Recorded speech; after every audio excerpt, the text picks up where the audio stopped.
जय श्री सत्यनारायण स्वामी जय। आनंद कवार हरि बोल। भगवान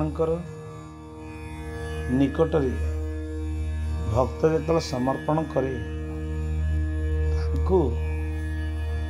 भक्त भगवान को आंट रज धरी बांधि दिए। तेणु कथार अच्छी भक्त भाव केड़े आंट हे नंद चाट।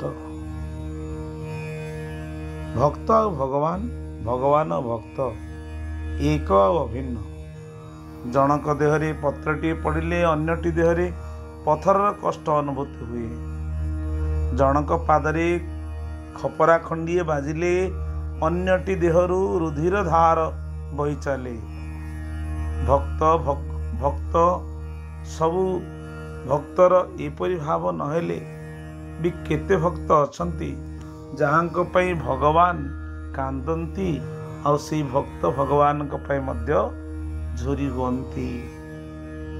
गंजाम जिलार लोचापड़ा गाँव गणपति साहू जड़े से ही धरणार प्रेम भक्त थिले, अति प्रेमी भक्त थिले। कलि भागवत बहिर लेखक हिसाब रे राजद्रोह मकदम रे आरेस्ट होई कारावास समय रे ए गणपति साहू जामिन रे ठाकुर को मुक्त कराई आनिथिले। से दिनरु से ठाकुरंकर प्रेम डोरी रे बंधा होइथिले। ठाकुरंक कथा आलोचना भेला बेले से भाव विहल होई निजस्व सत्ता हराई बसंती।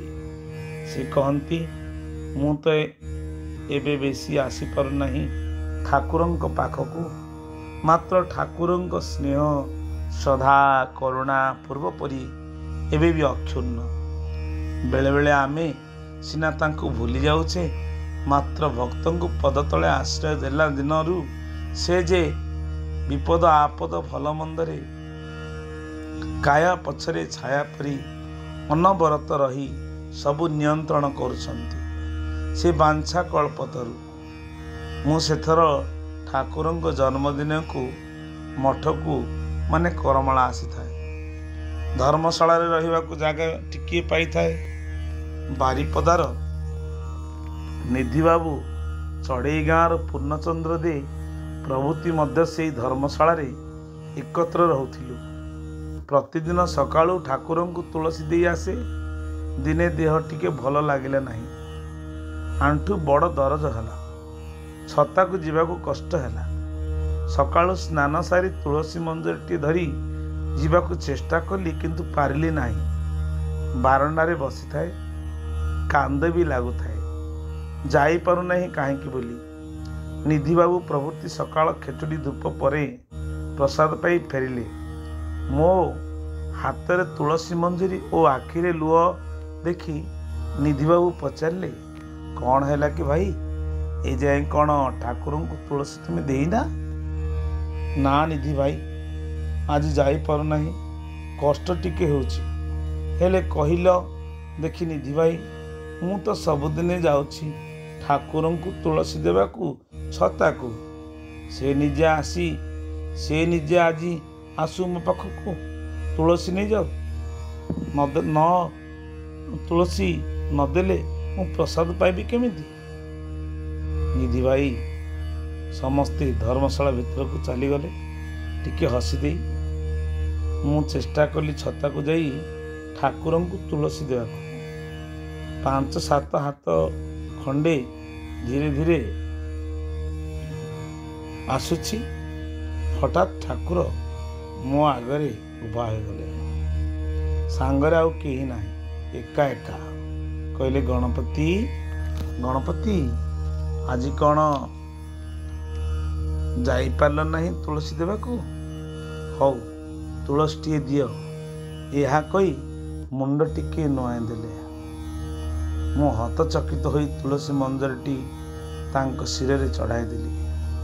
मते हसी हसी कोलाग्रत करी कहले जा जा खेचड़ी प्रसाद छतरे पाई आसिब, सरीजीव जे विलंब हेलानी।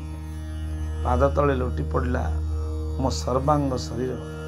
आखि सजई आसिला ସଜଳେଇ ଆସିଲା ଆଖିର ପ୍ରେମାଶ୍ରୁଧାର। ମନେ ମନେ ଅନୁତାପ କଲି, କାହିଁକି ମନରେ ପାଞ୍ଚିଲି, ନିଧିବାଙ୍କୁ କାହିଁକି କହିଲି, ମୁଁ ତ ଯାଇପାରୁନାହିଁ।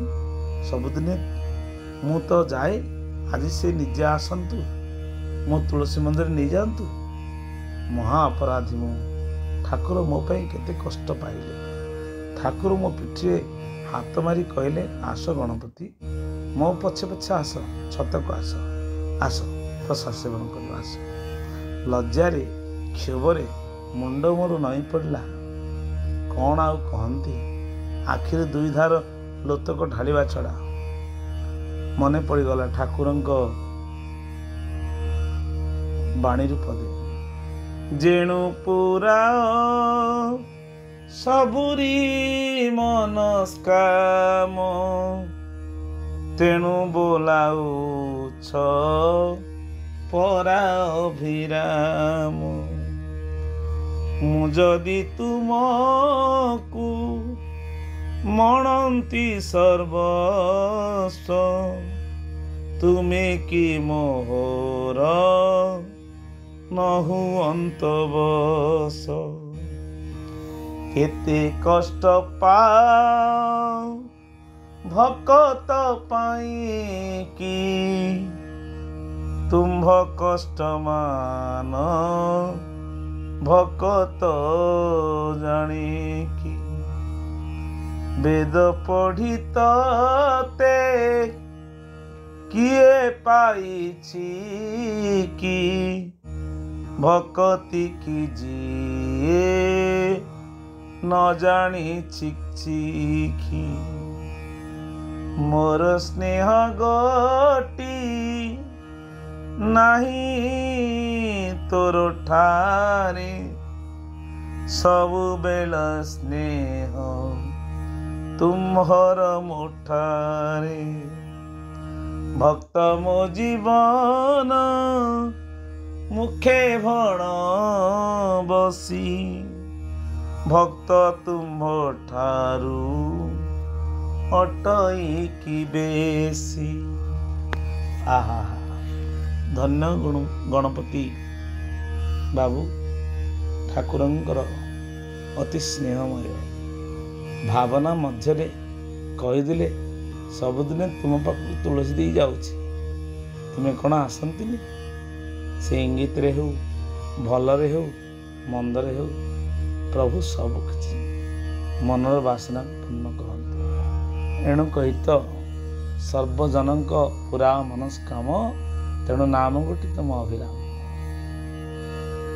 ଭକ୍ତ ପାଇଁ ପ୍ରଭୁ ସବୁ କିଛି କରନ୍ତି। ସ୍ନେହ ଆଉ ଶ୍ରଦ୍ଧାରେ ବାନ୍ଧି ତାଙ୍କୁ ରଖିପାରିଲେ ବଡ଼ କଥା। ଧନ୍ୟବାଦ।